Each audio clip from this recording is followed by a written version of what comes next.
dahil nga yung trust nandun na, so they wanna actually, utilize me as their realtor. We see so much, kumbaga ba, life scenarios, Oo, diba? Iba't ibang pamumuhay, iba't ibang problema. Good communication. Na Yeah. i-communicate mo sa kanila na I know, acknowledge their feelings. Tama. I know what you're going through.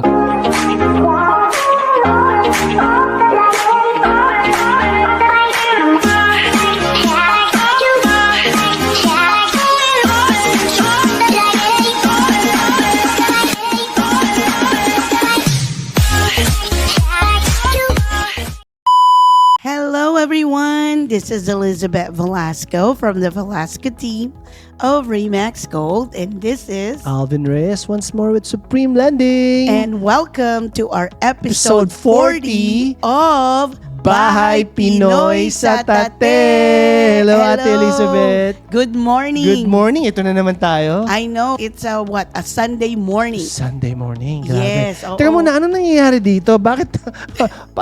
Ano ba, pinapalayas na ba kayo rito? Hindi naman. Oh, you guys are moving, right? Yeah, we are in the middle of a move. So for everyone that doesn't know, we're actually moving from West Stockton Boulevard to East Stockton Boulevard on the other side of the freeway. Okay, so not very far. Yes. So our new office is going to be located for the Remax Gold office in Elk Grove, 9355 East Stockton Boulevard, Suite 220. There you go, guys. In Elk Grove, California. So starting bukas, doon na kayo? Or No, actually, they're gonna start the move today, and the office is officially gonna be open on Wednesday. On Wednesday? Yeah, May 1st. Yes. Talagang tinira lang yung isang table, tsaka yung wala nang laman yung office mo eh. Grabe. Yes. So the mover's gonna be here probably this afternoon. So by Wednesday, nandun na kayo? Yes, May May 1st. Okay. Perfect. And we're gonna be on the second floor. Okay, good. Yes. And phone numbers, information-wise, the same thing? Everything else is the same. Okay, alright. Yes, Just wanted to make sure, So, guys. I mean, if you're gonna visit me or we're gonna do our Of course. podcast there. Doon na tayo sa next one.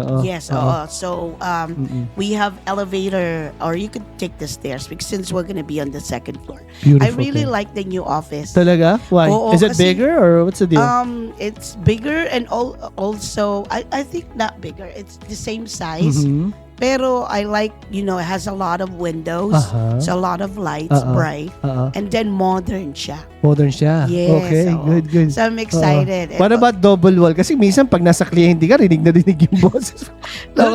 Actually, mas maganda kasi may 3 individual offices. Good. Perfect yan. And a Sige. big conference room. Okay, so guys, remember, Remax is moving to another address. So, Yes. by Wednesday, nandun na. Kaya kung mga kliyente pupunta rito, pag sarado na to, remember, they Yes, will we move move to the new and better. new and better. Yes, and it's about time, Yeah, yeah. right? Okay, great. And let's talk about, we have this event coming, by next week. Coming up, okay. Sa Saturday, And May it is 4. and it is a client appreciation party ni Ate Elizabeth. Oo nga. Remax. Actually, this is an invite only. Invite So, only. you should have received a text or email from me if you are invited. So, these are all the past clients that we served the whole For the past years.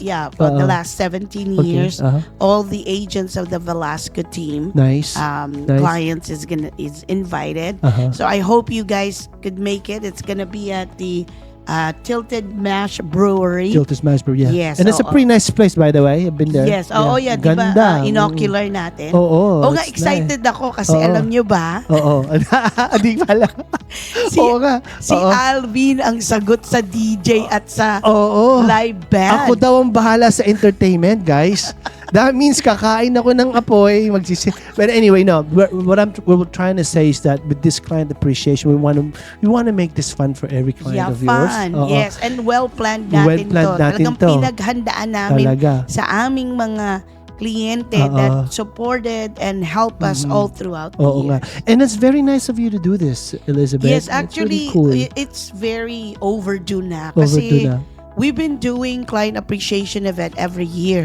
Tapos nag-stop nung pandemic, nung 2020. Correct. Tama. Yes. So, ngayon lang kami ulit nag-resume. That's good. So, 3 years walang client appreciation. So, ito na, 2024. So, we're gonna make it fun for sure this time. Yes, babawi kami. Babawi. Kasi For there's gonna be a live band. Yes. Unang-una, there's gonna be karaoke daw. May kakaroon Yes, ng we're gonna have a karaoke contest. O, kailangan yung mga kliyente, engage tayo dyan, ha? Mag-practice na kayo kasi Tama, ang ganda ng premyo natin, Maganda ba yung yung premyo grand natin? prize. Sasali ako dyan.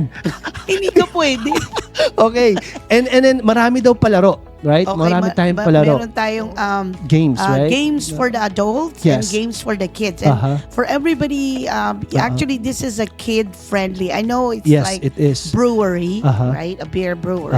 Pero actually, it's kid-friendly. Correct. Kasi merong indoor and outdoor. Yes, meron nga. Oo. Yes. And I guess one of the things that we can have, there's a taco truck, right? Was it a taco Yes, truck? oo. Yeah. Kasi, I mean, sarap nun. in time for 5 de Mayo. Tama, sakto. Oo, kasi Yeah. May 4th. Yeah, 5 de Mayo nga. Next Oo. Saturday. Perfect. Is merong unlimited tacos. Chicken, pork, and steak. Yes, That's gonna be fun. So you That's could gonna have be as many tacos as you want. Yeah, and ano yung oras ng party natin? Ano yung party? Or Yeah, yung from is it gonna be 2 p.m. to 10 p.m. 10 p.m. Yes. Wow, medyo Pero matagal. by invite only, ha? Oo. Kasi pag wala kayo sa listahan, hindi kayo makapasok. Oo, VIP lang. VIP. Limited seat lang tayo dito. Correct, oo. But guess what? People who's gonna be going over there, yung mga invited, I swear to you guys are gonna have fun because there's gonna be a lot of games. There's gonna be entertainment, music. Yes, right? oo. And then may mga palaro. And Marami. raffle. And raffles pa, may mga prizes Yes, tayo. we have about what? Let me see. 16 prizes. So every Wow. 30 minutes, Oo. we're gonna draw a lucky winner. Yes. Wow. Yes, oo. Okay. That's gonna Yes, be and perfect. then also yung sa mga bata naman, we have a snow cone truck. Nice. Yes, That's so gonna a be lot really of kids fun. will enjoy. We also have games for them. Yes, yes. So at least madadaling nyo ang inyong mga chikiting. Yun, oo. Ang kanilang At mga pwede anak. silang magtatatakbo dun sa labas. Alam mo kasi it's pretty nice sa labas, diba? Correct, Yeah, it's a oo. beautiful thing. Yes, So I it's urge gonna everybody to be there. Yes, Yung mga- oo. you don't wanna miss this. Yeah, ito ang, client appreciation pang pamilya. Tsaka ito pa, ang sorpresa sumasabog, kakanta. No. Si Elizabeth. Gusto mo Oh, umulan? Sabi mo eh. Ano ka Come ba? on. Ito yung mga isa sa mga client appreciation mo. Kailangan pakitaan mo sila. Hindi. Pwede Ano? ako mag-TikTok dance but hindi kakanta. At si Charlie na lang makantayin. And Yeah. also we have a photo booth. Oo, may So photo it's gonna booth, be fun. So Yes, you could, take as many pictures as you want.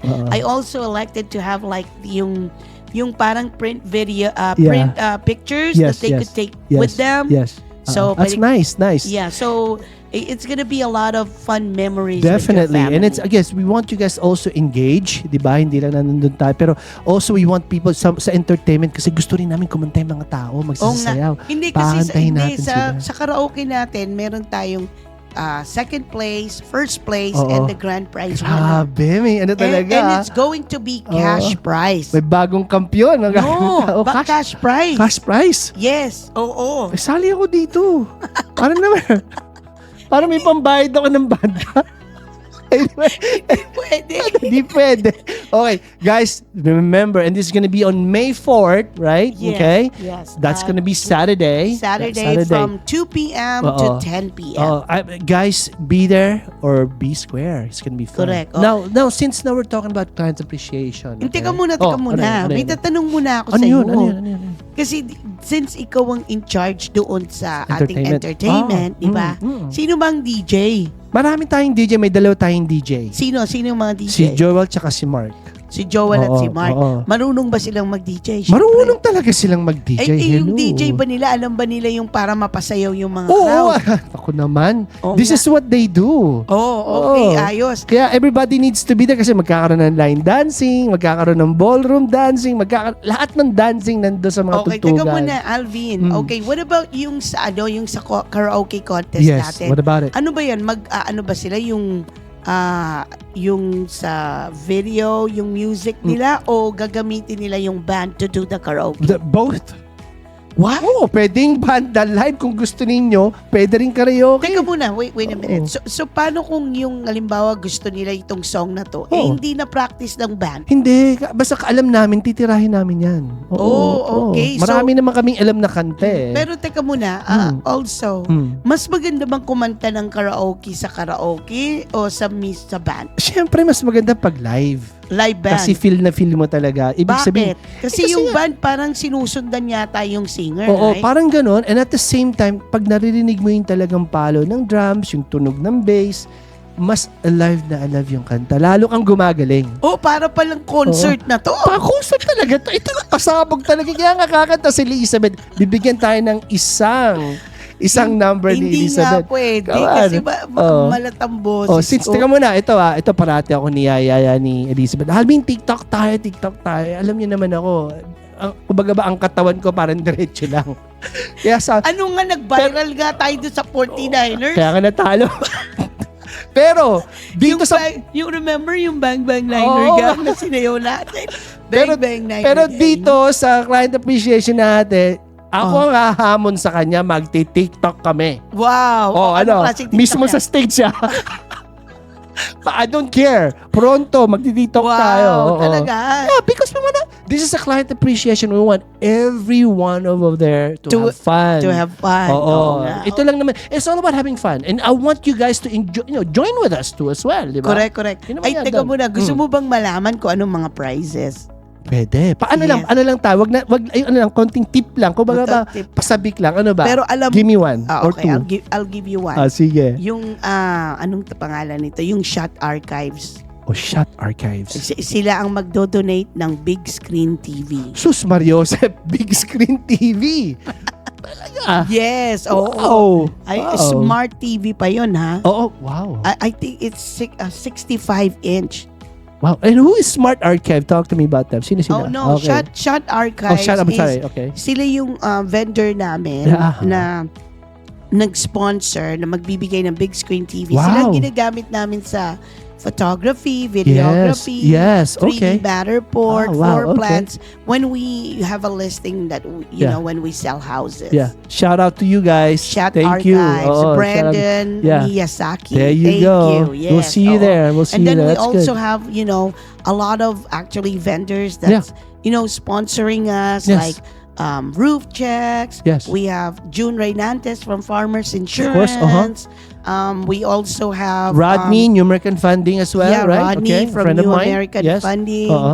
We have Bowie Termite and Pest. Yes. Cool. We have Sold Staging. Yes. And we also have many others. Yes. So I'm very glad that a lot of these vendors are actually participating to help us out. Yes. Mm-hmm. Well, these are partners, right? Partners of yours, yeah. Sponsor yata si Direk, Also, ang biggest sponsor natin is yung the Velasco Global Services Corporation from the Philippines. There you go. Sila yung nagsusupply ng mga virtual assistant. There you go. Shout out to you guys. VGSC. VGSC.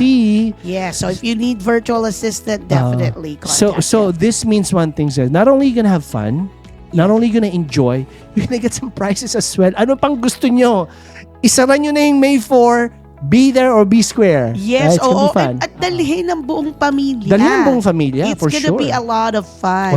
Yes, correct. And there's gonna be some beers too as well. Kung gusto mong minom ng beer, we don't recommend. Pero just, maybe kalahati. Meron din silang beer doon, di ba? Yeah. They do have beer, but, we're not sponsoring that. Actually, we don't want to get blamed. At your own discretion, you have to at your own risk tayo you have to purchase your own. Kasi for liability. Yeah, for sure. And again, it is very nice of you to be doing this in your team as well. Correct. Right? Mm-hmm. But, since we're here in our client appreciation, di ba? And I'm sure you're doing this because, you've been serving them. Correct. And it's vice versa. They've also been helping you in some way to grow your business. Correct. Right? Mm-hmm. And I know you have a lot of client that you've encountered. But ano yung isang kliyente na talaga kumbaga ba na hindi mo makakalimutan? Pag sinabi kong hindi mo makakalimutan, number one ito muna tayo, yung bang pinaka mabait at pinakamadali na experience mo sa isang kliyente. Don't say the name. Pero actually, marami sila. Hindi, yung pinaka. Parati naman may pinaka eh. Diba? Marami kasing kliyente na, easy to work with. Marami ring pasaway. Pero because of my personality and experience and qualities that na kailangan kong i-develop in order to communicate with those type of clients, na ano ko naman, na survive ko naman. I was able to push through and complete the transaction. And I know a lot of your deals are all referral, lahat, yes, most of them, right? Yes, sure. Actually, I'm about like 85% referral. Talaga. Kasi I'm very grateful for all my clients kasi lalo na mga Pilipino, if you serve them well, para silang walking, talking billboard mo. Tama. Para bang, kasi gano'n ng mga Pilipino, para bang may tumatanaw sila ng utang na loob na, naku si Ate Elizabeth, help me through my hard times. Ate Elizabeth, natulungan kaming makamtan ang aming pangarap. Yes, of course. Ate Elizabeth was able to help me when I was struggling or during foreclosure era nung napa-short sell ko yung bahay ko, hindi ko na kayang bayaran, or when I was going through a divorce, or when I had a baby and na-outgrow na namin tong bahay, Grabe, or when I got married, or nung namatay ang parents ko, kailangan na naming ibenta yung bahay. Grabe, like of course this is also what we do, what I do. Parang sobrang trabaho natin, parang we see so much kumbaga ba, life scenarios, iba't ibang pamumuhay, iba't ibang problema, iba't ibang kasi malalaman mo yan eh. Correct. Parang, oo nga. Kasi yung para bang as a realtor, there's like 7 Ds of life when a client go through that in life.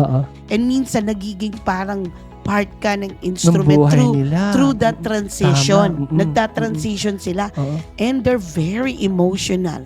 Kaya kailangan sensitive ka. So paano mo, ito kasi nga one of the rules, dapat kumbaga separate mo yung emotion tsaka business eh. Minsan personal. I'm just saying, in your experience, have you ever say no to a business or to Yes, I did. You did? Yes. Bigyan mo ako ng ilan? Probably less than 1%. Less than 1%, okay. Kasi, and why? I'm sorry guys, but I just need to know. I know bakit? Most realtors, they want all the business, everything and of course. anything. Yeah. But for me, kailangan importante yung may mutual respect kami nung kliyente. Kasi kung wala na dun yung respect at saka trust, it's hard to work with the client na they don't trust you. Diba? Tama yun. At saka, tama yun. No matter how you coach them, how you kasi parang partnership yan eh. Correct. You know what I mean? You're guiding them through, one of the biggest transaction. Kasi real estate is your biggest asset that, for sure. A person could have. So, importante na kailangan yung kliyente, they trust you, and kung wala na dun yung respect at saka yung trust, it's better to, end the relationship.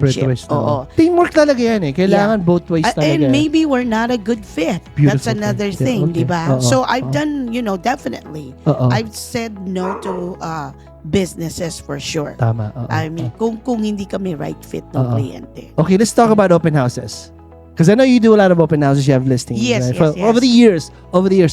And so I always want to ask this. So have you ever had an open house na medyo parang may masamang espiritu or may masamang vibes? Yung totoo. I wouldn't say open house, but I've showed homes. Yes, okay, there you go. Over the course of my career na talagang kinilabutan ako na yung buo ko sa likod ng tumayo ng leeg ko, pati buo ko tumayo. Talaga? Talagang, oh my God. You've experienced that talaga. Yeah, talagang nakakatakot. Tapos talaga. meron pag isang bahay, pumunta kami doon sa basement. Wow. Okay. Nakakatakot. May mga parang, ano ba yun? Yung mga weird stuff ba? Oo, yung mga parang, kala mo massacre room. Talaga? Ewan ko kung anong kinakatay dun. Grabe talaga. You've already had that experience before, ha? Takot ako. Kaya sabi ko, naku, let's get out of here. Pati yung kliyente ko natakot. No, gusto ko tong bahay na to eh. Anyway, so yun ang ibig sabihin, like, over the years, Elizabeth, I know you've meet a lot of clients. Yes. Also, you've experienced there. Like I said, yung mga life scenarios nila nalalaman mo na have you ever life felt, scenario importante. Marami kasi, di ba? Tulad yan, sabi mo, divorce, tulad yan, or may namatay. Ano mo yan di ba? Now, is there a time in your life na parang mayroon kang isang kliyente na talagang kumbaga ba like I said na ano ka rin emotionally na attach ka rin? Ay, oo naman. Na parang yes. Oo, yeah. naman, Minsan nga nadadala ko sa bahay kaya pati mister ko, ano nangyayari sa'yo? Ba't umiiyak ka dyan? Oo, talaga. Ganun. Yung parang kasi parang nai-emote mo na nagsisympathize ka sa kanila, naiintindihan mo where they're coming from. Pero at the end of the day, syempre kailangan parang poker face ka sa kanila. Yeah, I mean, it is what it kasi is. you need to be like professional, diba? Kasi parang ikaw ang rock nila diba? Kasi kung umiiyak sila na natuturete sila, ganun, tapos ganun ka rin, I mean, ano mangyayari dun sa transaction, diba? Yeah. So you need to like kinda really, excuse me, good communication.